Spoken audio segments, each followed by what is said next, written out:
Tie, kam ir problēmas ar kāju vēnām, zina, ko nozīmē ikdienā valkāt garās bikses, svārkus vai ārkārtīgi bieza zeķu bikses, lai tikai nebūtu pamanāms vizuāli nepievilcīgais vēnu tīklojums.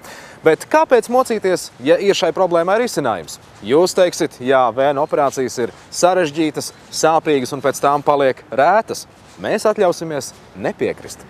Izrādās, ka mūsdienās vēnu izmeklēšana aizņem tikai 10 minūtes, bet pēc operācijas pacients var kaut uzreiz steigties atpakaļ uz darbu. Kas par iemeslu šādai dramatiskajai atšķirībai starp to, kā bija un kā ir tagad? Bija problēma tā, ka tika operēts ne tikai slimās vēnes, bet arī veselās. Tātad visu vēnu, neskatoties slima vai vesela, visā garumā vienkārši mehāniski no audiem izplēsa laukā.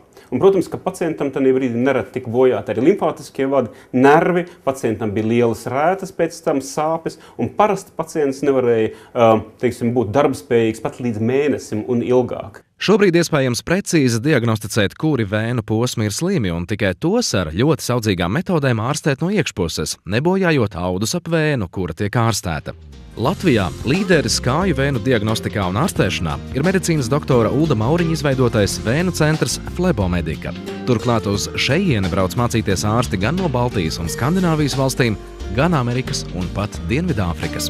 Kas tad šajā centrā tik īpašs?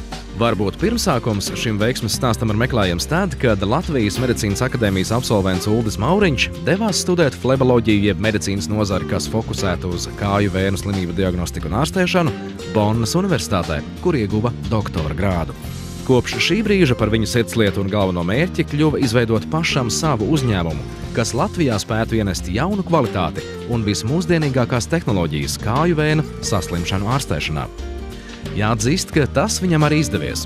Vēnu centrā Flebomedica visas operācijas tiek veiktas tikai ar lāzeru palīdzību, ir ātras un pilnīgi nesāpīgas.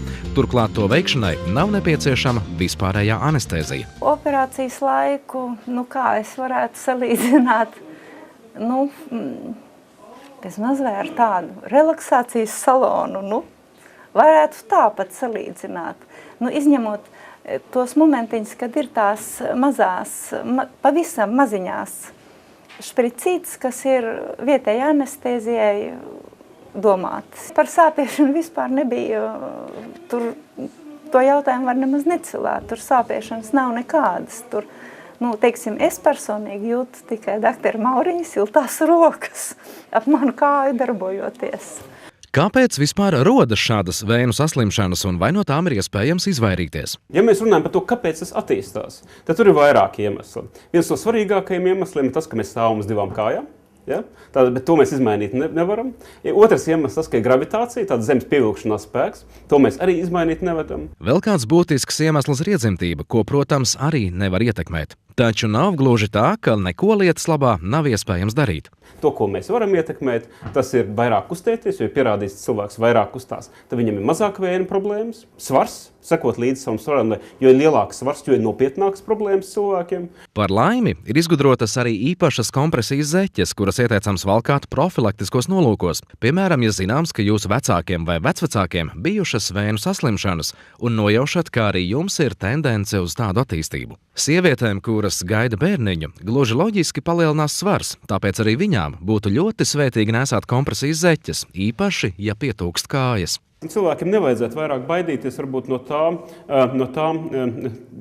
kompresijas zeķiem, jo nereti tas liekas atcerās tās omīšu zeķes, gumijas zeķes no padomju laikiem. Šobrīd šīs kompresijas zeķes arī medicīniskās, kā jūs redzat, būtiski neatšķirās no tām zeķiem, ko sieviete lieto ikdienā. Ja? Un, protams, ja vīriešu zeķes mēs redzam, tad vīriešiem šādas te. Tātad faktiski zeķe, ko jāvalkā pēcoperācijas periodā, kompresijas terapija ir ārkārtīgi būtiska, lai sasniegtu labu rezultātu. Līdzīgi kā stomatoloģijā, arī fleboloģijā profilaksē ir milzīga loma. Pārsvarā cilvēki neiet pie zobārsta, kad zobs jau tā sāpambis, ka nekas vairs nav līdzams, bet gan krietni agrāk. Tāpat arī ar kājām. Ja rodas kādas sūdzības, labāk veikt izmeklēšanu, nevis gaidīt, kamēr vēnu tīkls jau kļuvis pamanāms, radušās sūdzības un ādas izmaiņas. Taču, kas attiecas uz daļā dzimuma augstpapēžu kurpēm, par kurām tik daudz dzirdēti dažādi briesmu stāsti, vēnu centra vadītājs tās neaizliedz valkāt, taču ar noteikumu – ne ikdienā. Tad viss būšot kārtībā.